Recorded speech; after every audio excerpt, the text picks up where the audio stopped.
In fighting games, everybody wants to embody their favorite character and feel the power fantasy.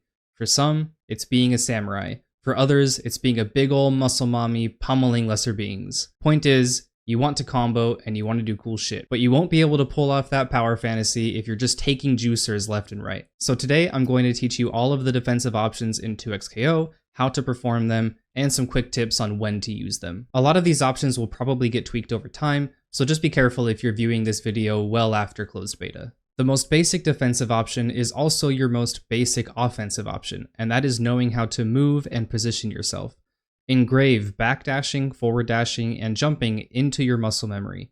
When you're comfortable with that, also learn how to super jump, as another option for closing the distance or getting out of pressure. Attacks come in 3 flavors, low, mid, and high. Hold back to block high, you will also walk back at the same time. Hold down and back to block lows, and then you can hold either direction to block mids. As a general rule of thumb in 2xKO, block low as those are fast and are not reactable, and then switch to blocking highs when you see or feel a high attack coming, as those are generally slower and more reactable. Sometimes you just want to stop blocking and return to neutral. As the age-old saying goes, I didn't pay $60 to block. For this, we have a couple options, the first being push block. Performed by pressing forward plus light and medium while blocking. Push block calls in your assist character and pushes the opponent away from you. Afterward, your assist will go on a short cooldown. It will only push the active opponent away and not their assist. Use push block when you want to maintain the space you are in or your back is to the corner. The second option for returning to neutral while you are blocking is called retreating guard, and this basically does the opposite of push block in that it pushes you away from the opponent. This is performed by pressing back plus light and medium. Use retreating guard when you don't mind giving up the space. Be careful when in the corner, as using retreating guard will send you nowhere and the opponent will still be on top of you. Retreating guard can also be used strategically to get out of block pressure and then punish the opponent if they continue pressing buttons. Next is parry, which is not directly tied to blocking, but it is related in the sense that when you know the enemy is going to attack you, instead of blocking, you can parry them and get a really nice punish. It can also be used within gaps of the enemy's block strings. For example, Vi is punching you, you're blocking everything, she goes for her charged overhead attack, you see it coming and you parry that. Parry is performed by pressing light and heavy for mids and highs, and down plus light and heavy for lows, right before the opponent hits you. It costs 1 bar, but is refunded if successful. Parry cannot be used while blocking, so there must be at least a small gap in the opponent's pressure. Use parry when you are absolutely certain the opponent will try to hit you. This is a high-risk, high-reward defensive option. You will find yourself in a situation quite frequently where the enemy finishes their combo or hits you with a specific move, and you are lying on your back, seemingly helpless as the enemy runs up to continue pressuring you.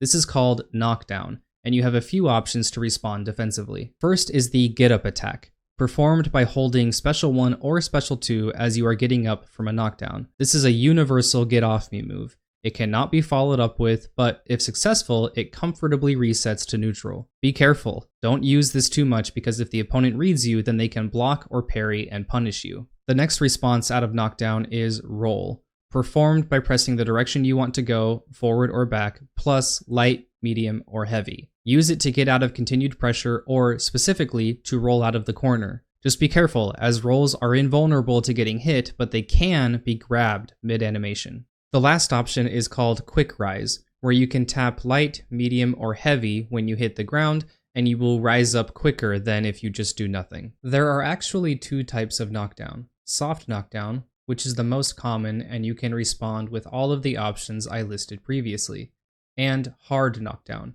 which is accessed from throws, ultimates, and various other moves. After a hard knockdown, you cannot roll or quick rise, but you do have access to get up attack, parry, and supers or ultimates. Throws are executed by inputting medium and heavy for forward throw, and back plus medium and heavy for back throw.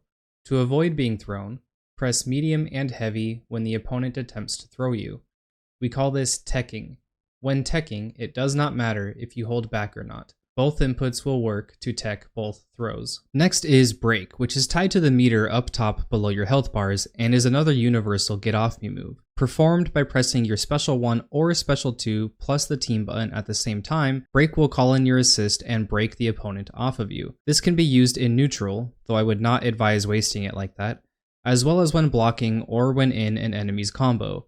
When getting hit by certain moves, for example supers, you cannot break. Be careful, because if the opponent reads your break, then they can block it, in which case you will bounce against the wall and the opponent will be able to combo you. When you lose a character, your break becomes Fury Break. It's performed by doing the same exact inputs, special 1 or 2 plus the team button, but it has some different properties depending on the situation. If you use the Juggernaut or Sidekick fuses, then Fury Break is available from the beginning as you don't have a first character to lose. If you'd like a full breakdown on fuses, then let me know down in the comments. The properties of Fury Break are, you get a 25% damage boost and a 25% damage reduction. You will slowly regenerate Grey Health. When used defensively, as in you are blocking or being comboed, then it will act just like Break and blow the opponent back. If the opponent blocks, then unlike Break, you are actually at an advantage, meaning you can hit them before they can hit you. You can also use it offensively when you are comboing the opponent, and it will bounce them against the wall, allowing for a combo extension. During Fury, you can dash cancel any of your normal and special moves. Given that the buffs Fury Break gives you are really strong, and it only unlocks after losing a character, I recommend using it as a comeback mechanic. Your assists probably don't come to mind when you think of defensive options, but in 2xKO, not only is your assist used for break and push block, it can also be used defensively in neutral to create space or actually just block for you. Consider using Jinx Assist to zone people out and create space, or Braum Assist to block with his big shield. Pair these with 2x Assist to really up your defensive control. There are many variations of how to use these defensive options, as well as use some offensive options defensively, like supers or ultimates, but I hope this helped you with the basics. To fresh eyes, 2xKO might look like a really aggressor-friendly game. I love it, I'm excited.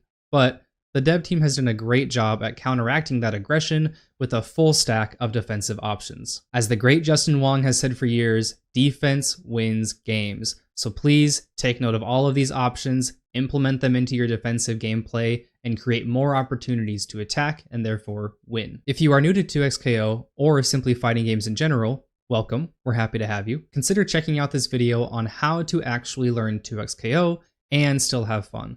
I know fighting games can be daunting, but I really hope this can help you out. Also, feel free to ask me questions either here on YouTube or on Twitter, and I will do my best to answer in a way that's easy to understand. All right, thanks for watching, boys. Adios.